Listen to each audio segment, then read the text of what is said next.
New York City to Washington, D.C. Do you take the train or the plane? Pretty easy decision for me today as I just flew in from the West Coast, so American Airlines it is, in first class.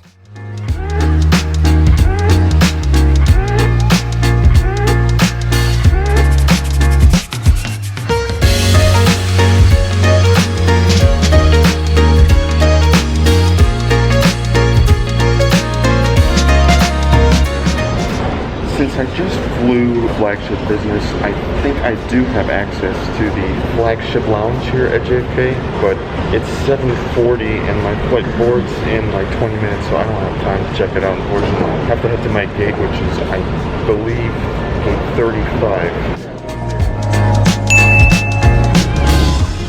This is now my second time passing through Terminal 8, which is American's terminal here at JFK and is also one of the airport's newest concourses. There's always mixed opinions about this airport, but I quite enjoy flying through T8. It's modern, spacious, well lit by natural light, and there's plenty of open space with small New York City hints scattered about. After grabbing a drink from a local convenience store I passed, I made it to gate 35 this morning to find my aircraft parked here, a November 1998 built Airbus A319 that originally flew for US Airways with a current tail number of N702UW. Okay, so I made it to gate 35. Luckily it's not 35X, although that's not a thing anymore. If you hear the announcements over there, we'll be boarding in about 5 minutes here for DCA.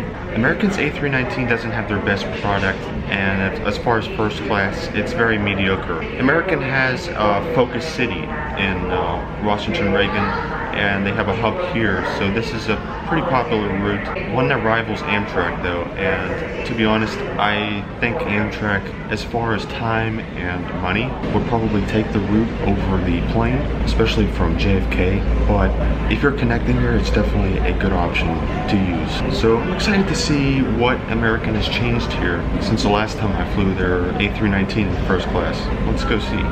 Hello, how are you? Very nice. Wow, thank you. Have a good day. Let's go to DC.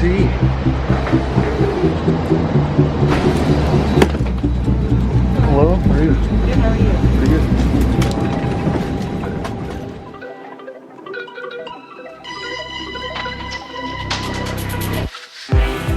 2A will be my chariot down to the nation's capital in this small 8-seat first class section. As you can see, there are fully adjustable headrests with some decent padding for your back, and because there is a divider behind row 2, I can recline all the way back without any regrets. Legroom obviously is going to be good up here, with a large seat back pocket located at my knees.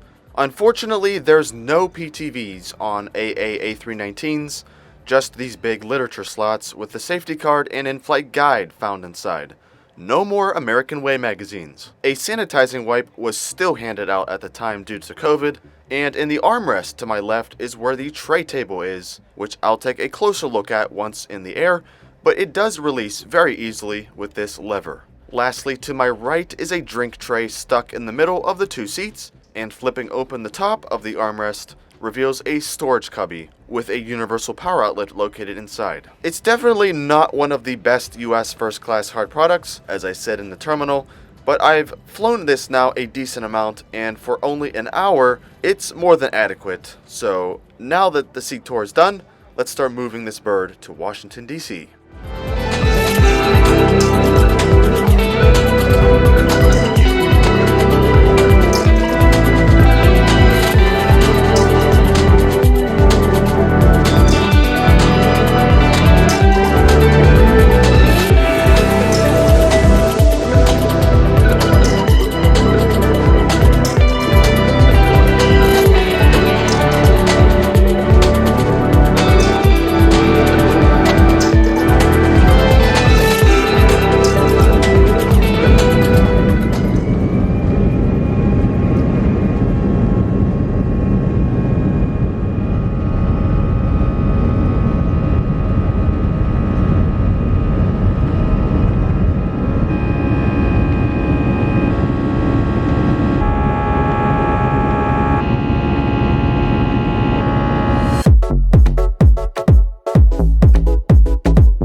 What will stingy American Airlines offer us first-class passengers on this popular route?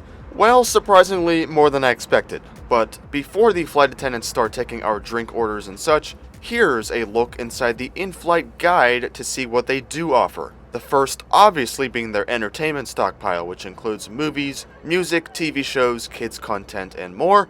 I'll show that more in detail later on. For now, drinks. That of which are all back now, as you can see, anything from hot coffee and tea to a whole slew of sodas. Since it was early morning, I decided to go for an orange juice when the FA asked for our orders. Along with OJ, first-class passengers also received these raspberry fig bars, a step up from a year before this was shot, but also a step down from pre-COVID times. For what it was pretty delicious though, and economy didn't get anything in the back. So I guess it was some sort of upgraded service.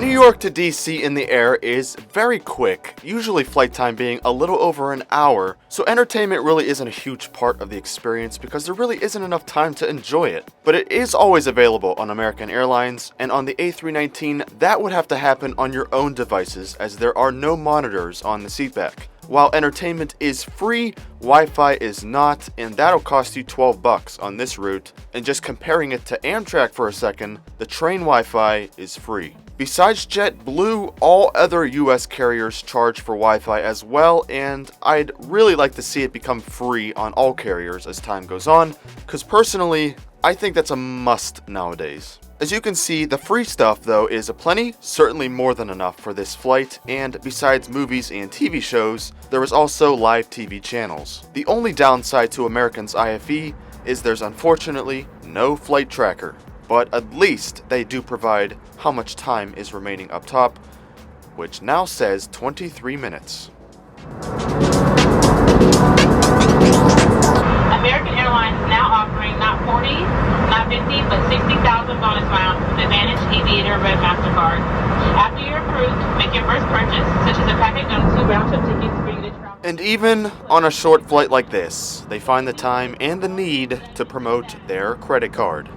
Luckily, we are nearing DC now, and this first class experience is about to be over. So how was it? I will let you know very soon once we land. Yeah, it's been a long night, and maybe I should go home. But it's been such a long time since I felt this good on my own.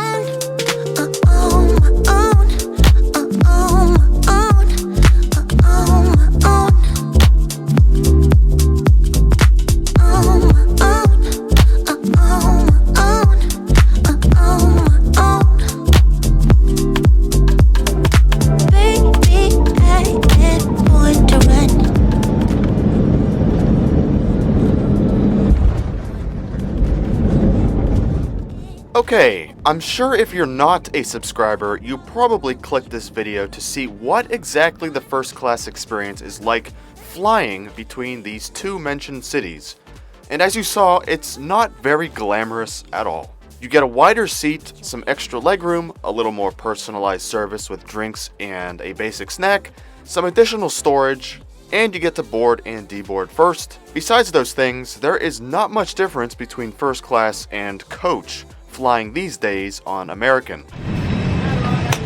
Thank you. Pretty much exactly what I expected to be, which isn't bad. Decent flight with American. If it wasn't for the free upgrade, I would never have booked a ticket up here because simply it's useless. Taking a flight over a train may be a bit quicker, especially without delays, but honestly, if I wasn't coming from the West Coast on another flight and solely just going between New York and DC, I'd almost 100% just take Amtrak. Much less hassle. But that is what first class in the air is like on American Airlines. Former 35X, no more. I'm gonna check out the new terminal while I'm here. I've heard some really nice things about it, but I haven't been in it yet, so let's see what it's all about. Tell what you want, riding all the highs. Put your hand in my hand in between my thighs. Let the sun go down and another rise. Let the sun go down and another. Okay guys, that'll conclude this first class flight aboard American's A319 down to DC from New York City. Hope you guys enjoyed the ride with me today. I'll be heading up to Baltimore now and DC also. But hope you guys enjoyed this American flight and catch you on the next one.